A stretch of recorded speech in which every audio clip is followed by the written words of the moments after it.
Assalamualaikum, kami dari kelompok 6 akan mempresentasikan sejarah Kerajaan Cirebon. Nama saya Muhammad Radit Putra Ginda, absen 21. Assalamualaikum warahmatullahi wabarakatuh. Nama saya Muhammad Rizal, absen 22. Assalamualaikum warahmatullahi wabarakatuh.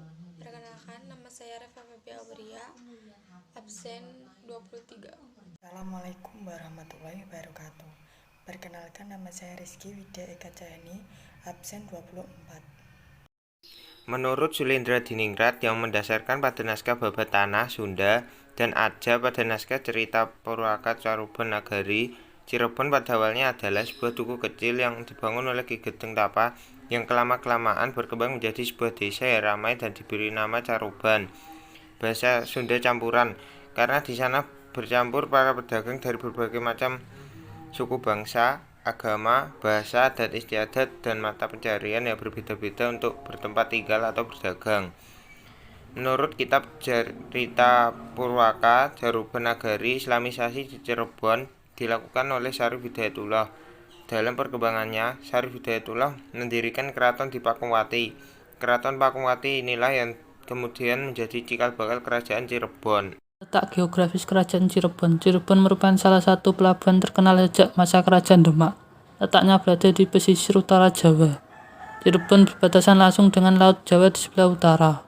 Dalam Summa Oriental Tom Peirce mencatat pada 1513 Cirebon merupakan bagian dari Kerajaan Demak.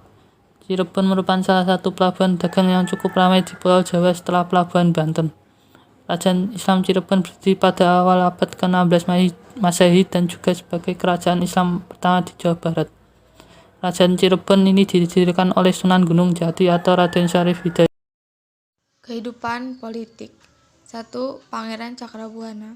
Silsilah kerajaan Cirebon yang pertama adalah Pangeran Cakrabuana atau dikenal sebagai Raden Walangsungsang, merupakan keturunan dari kerajaan Pajajaran. Ia merupakan putra pertama dari Subang Larang, putri Ki Gedeng Tapa, yang merupakan istri pertama Sri Baduga Maharaja Prabu Siliwangi. 2. Syarif Hidayatullah. Pada tahun 1479 hingga 1495 merupakan masa kepemimpinan Syarif Hidayatullah sebagai Sultan pertama di Cirebon. Syarif Hidayatullah juga termasuk dalam salah satu anggota Wali Songo yang menyebarkan agama Islam. 3. Pangeran Pasarean. Masa pemerintahan Pangeran Pasarean mulai pada tahun 1495 hingga 1555. Akan tetapi, Pangeran Pasarean wafat sebelum penempatan sebagai pemimpin sehingga posisinya digantikan oleh Pangeran Adipati Anom Karbon I. Kekosongan jabatan. Pada tahun 1552 dan 1562 terjadi kekosongan jabatan. Hal ini dikarenakan pewaris tahta yang berhak memimpin kerajaan meninggal sebelum dinobatkan, serta pewaris pengganti yang lain masih anak-anak. 5. Pangeran Agung. Pada tahun 1568 hingga 1649 Kesultanan Cirebon dipimpin oleh Pangeran Agung bergelar Penabahan Ratu yang merupakan anak dari Adipati Anom Karbon I. Hal ini menjadikan Pangeran Agung sebagai Sultan kedua di Kerajaan Cirebon. 6. Pangeran Sadanggayam. Pada tahun 1649 setelah wafatnya Pangeran Agung terjadi pemindahan kepemimpinan silsilah kerajaan Cirebon yang dilanjutkan oleh Pangeran Sadanggayam yang juga dikenal sebagai Pangeran Dipati Anom Karbon II, namun sayangnya beliau wafat sebelum dinobatkan. Panembahan Girilaya. Setelah wafatnya Pangeran Sadanggayam digantikan oleh Sultan ketiga, yaitu Panembahan Girilaya, yang merupakan anak Pangeran Dipati Sadanggayam. Hal ini membuat Pangeran Girilaya menjadi Sultan ketiga di Kerajaan Cirebon. Kekosongan jabatan. Pada periode ini sekitar tahun 1662 sampai tahun 1678 terjadi kekosongan jabatan di Kesultanan Cirebon yang berlangsung selama 16 tahun. Hal ini disebabkan karena Cirebon dalam keadaan kendali tarik ulur antara Kerajaan Mataram dan Kerajaan Banten.